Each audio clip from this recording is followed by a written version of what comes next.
Hey guys, आप सबका स्वागत है द फिन नेशन में। क्या हो अगर मैं बोलूं कि एक छोटा सा इन्वेस्टमेंट आज से करीब 24-25 साल पहले अगर आप किए होते मात्र 700 से 800 का, तो आज आपको रेगुलर हर साल कम से कम 15,000 रुपये का इनकम हो रहा होता। जी हाँ दोस्तों, मैं बात कर रहा हूँ इंडियन ऑयल कॉरपोरेशन की। अगर आपने 24-25 साल पहले मात्र 700-800 रुपये लगा के 100 शेयर्स खरीदे होते, तो आज आपको वो हर साल सिर्फ डिविडेंड के रूप में आपको 14 से 15,000 रुपये रेगुलर दे रहा होता। लेकिन आगे बढ़ने से पहले आप सबका बहुत बहुत धन्यवाद। मैंने सिर्फ 2 वीडियो अपलोड किया। पहले वीडियो पे 12 व्यूज़ और दूसरे वीडियो पे सीधे 1400 प्लस व्यूज़ देने के लिए, उसके लिए बहुत बहुत शुक्रिया आप सबका।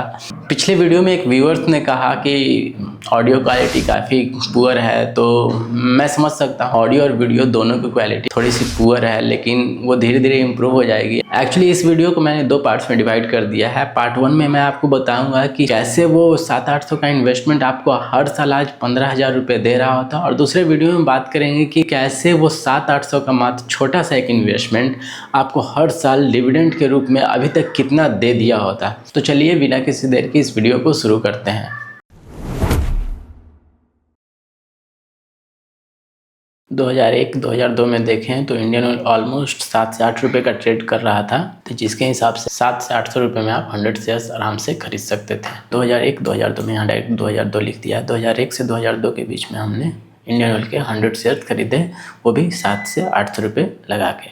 तो अगर आप 2001-2002 में इंडियन ऑयल के 100 शेयर्स खरीदे होते, तो आपको 2003 में इंडियन ऑयल ने 1:2 का बोनस दिया, जिसका फ़ायदा आपको मिलता। 1:2 का मतलब होता है for every 2 share you will get 1 bonus share.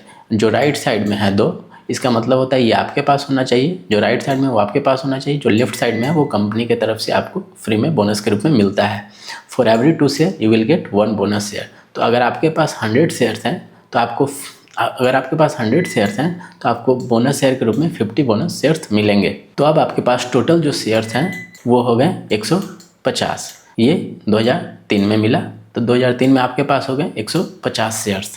उसके बाद 2009 में इंडियन ऑयल ने 1:1 का बोनस दिया था। मतलब आपके पास जितने शेयर थे उतना ही बोनस शेयर्स मिलेंगे। मतलब for every 1 share you will get 1 bonus share. तो आपके पास अभी 150 शेयर्स हैं, तो आपको 150 शेयर्स और बोनस शेयर्स मिलेंगे। ये 2009 में मिलेगा। तो टोटल अब आपके पास हो गए पूरे 300 शेयर्स। यहाँ आप ये समझिए कि बिना कुछ किए ये नंबर ऑफ शेयर्स आपके बढ़ते जा रहे हैं। आपने अभी तक सिर्फ 700 से 800 रुपये इन्वेस्ट किया, उसके बाद 1 रुपया भी इन्वेस्ट नहीं किया है। फिर 2016 आता है, और 2016 में फिर से इंडियन ऑयल ने 1:1 का बोनस दिया।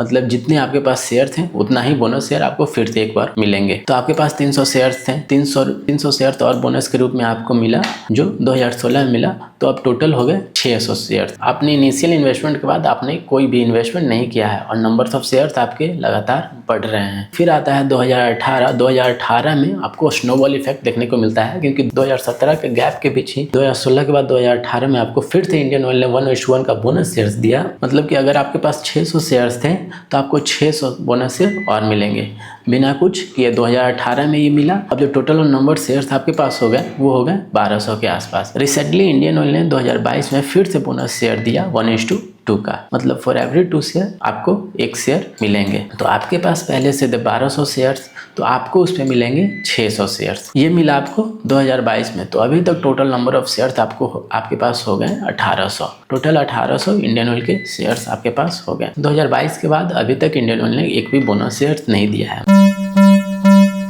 अब यहीं पे सबसे मज़ेदार चीज़ होता है। यहीं पे आपको समझ में आएगा कि लॉन्ग टर्म और पेशेंस के साथ इन्वेस्टमेंट करने में क्या फ़ायदा होता है।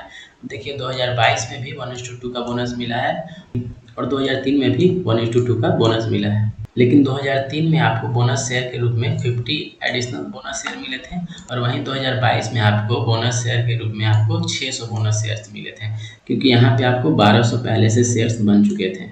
अब देखते हैं कि आपको डिविडेंड के रूप में कितना मिलता है। तो आपने जो 2001-2002 में 100 शेयर्स परचेज किया था, इनिशियल इन्वेस्टमेंट ऑफ 700 से 800 के आसपास, तो फाइनल आपका शेयर्स 1800 हो गया 2022 तक आते आते। इसमें आपने 2001-2002 से 2022-23 तक आपने जीरो इन्वेस्टमेंट के साथ शुरू किया था। कोई भी एडिशनल इन्वेस्टमेंट बाद में नहीं किया था, सिर्फ शुरुआत में आपने 700 से 800 रुपये इन्वेस्टमेंट किया था। डिविडेंड देखें तो पिछले 2003 से 2025 तक यानी 23 सालों में इंडियन ऑयल ने ऑन एन एवरेज 11.5% का डिविडेंड दिया है। अगर पिछले 10 साल के देखें तो पिछले 10 साल में भी इंडियन ऑयल ने ऑन एन एवरेज 10.5% का डिविडेंड दिया है। अगर पिछले 5 साल का देखें तो ये 9 से 9.5% तक रहा है। अगर 9 रुपये मान के भी नहीं चलते हैं, 8 रुपये भी मान के चलते हैं, तो भी आपको ऑलमोस्ट 15,000 के आसपास हर साल डिविडेंड के रूप में मिलता है। अब यहाँ पे मैं एक आपसे सवाल पूछना चाहूँगा, अगर 2002-2001 में आपने अगर 700-800 इन्वेस्ट करके 100 शेयर्स इंडियन ऑयल के बाई किए हैं, तो आपको बताना है कि 2003 में आपको डिविडेंड के रूप में टोटल कितना डिविडेंड मिलता है। मैं यहाँ आपको बता दूं कि 2003 में इंडियन ऑयल ने 1:2 का बोनस शेयर दिया था, इसीलिए आपका 100 शेयर्स यहाँ पे हो जाएगा 150 शेयर्स। और अगर डिविडेंड की बात करें तो इंडियन ऑयल ने 2003 में 26 रुपये पर शेयर का डिविडेंड दिया है, जो 3 बार में दिया है। एक बार 5 रुपये का डिविडेंड दिया है, एक बार 16 रुपये का और एक बार 5 रुपये का। तो जो लास्ट में 5 रुपये का दिया था वो 1 जनवरी 2004 को दिया था। तो आपको इसको भी इंक्लूड करके बताना है कि टोटल 2003 में इंडियन ऑयल ने कितना डिविडेंड, कितने रुपये का डिविडेंड पे किया होगा।